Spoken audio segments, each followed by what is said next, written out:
Hello everyone, welcome back to my channel. আশা করছি সকলে সুস্থ আছো, ভালো আছো। আমরাও খুব ভালো আছি। তো নতুন একটা দিনে নতুন একটা ব্লগ নিয়ে আমি এসে গেছি। আশা করছি তোমাদের ব্লগটা দেখতে খুব ভালো লাগবে। মনে হচ্ছে নতুন জায়গা, হ্যাঁ, মায়ের কাছে এসেছি।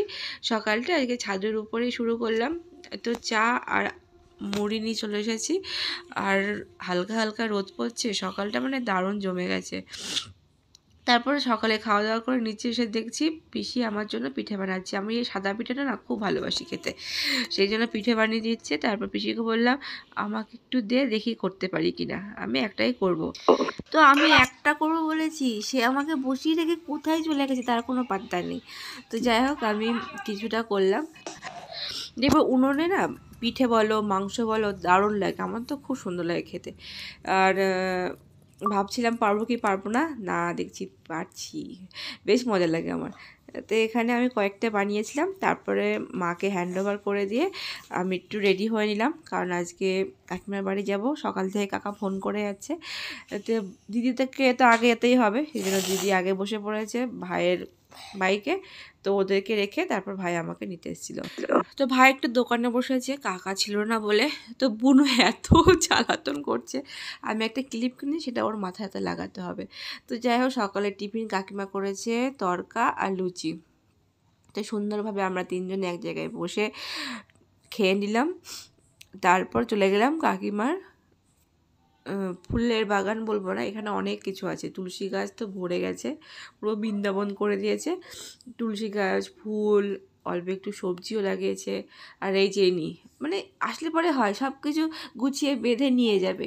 তো যাই, এখন উনি তুলসী পাতা তুলছেন, বাড়ি নিয়ে যাবেন। তা আমি দিদিকে বলে, দিদি একটু টাকা, ও ভাবছে ওর ফটো তুলে দিচ্ছি, সেই জন্য ফুলটা নিয়ে পোজ দিচ্ছে।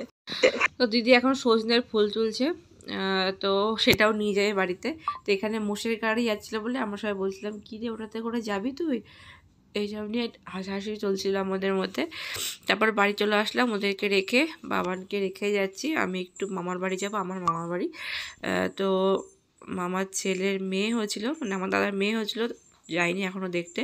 তো কাকার দোকান থেকে বাথটবটা নিলাম, কারণ দেখো জামা কাপড় দিলে সেগুলো ছোটো হয়ে যাবে, একটা জিনিস দিতে হবে যেটা কাজে লাগে, সেই জন্য বাথটব দিলাম। তো ভাই মা বাড়িতে এসে একটা পাপ্পিকে পেয়েছে, তো ওকে নিয়ে আদর করতে শুরু করে দিয়েছে।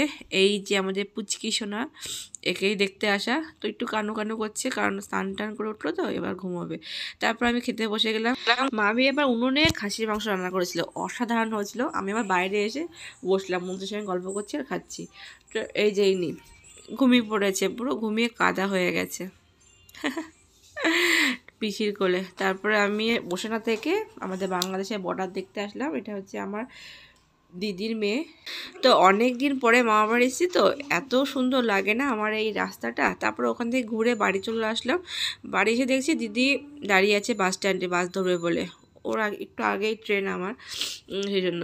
তারপর বলছি এত বেটিং করেছিস তুই, এ ব্যাগ তুই নিয়ে যেতে পারবি, এইসব নিয়ে হাসাহাসি করছিলাম। তো বাড়িতে এসে আম্মু রেডি হয়ে গেলাম। এই যে মা আজ পুরো ক্লান্ত লাগছে, কারণ বড়ি দিয়েছে, তারপরে হনুমানের এত উৎপাত, যত উঠছে নামছে, এই করে নিজের খেয়ালটা রাখতে ভুলে গেছেন উনি। তো যাই হোক, আমি বাস স্ট্যান্ডে এসে বাসও পেয়ে গেছি খুব তাড়াতাড়ি, আর তিনজনে এক জায়গায় বসারও সিট পেয়ে গেছি একদম লাস্টে। তো বাবানের জন্য আবার সবাইকে টিপও পরে আসতে হয়েছে। তো ওখানে একজন পুরীতে গেছিলো, সবাইকে টিপ পরে দিয়েছে। উনি তো মানে ঠাকুর দেবতা হলে সেখানে আর কিছু চাই না, তো ওকেও এখন টিপ পরাতে হবে। তো ওই ঠাকুমা আবার টিপ পরিয়ে দিল। আর এটা বাড়ি আসার সময় কিছু ভালো ভালো পিক তুলেছিলাম, সেটা তোমাদের সঙ্গে শেয়ার করে নিলাম। বাড়ি চলে গেছি, বাড়ি আসার পরে এই যে এনার আবার কোনো সেলিব্রেশনে বাদ যাবে না, তাই সানটা সাজিয়ে দিয়েছি। এই যে বুনু আসার সময় একটা কেক নিয়ে এসেছিলাম, সেটা এখন কাটিং করা হবে সকলের সঙ্গে।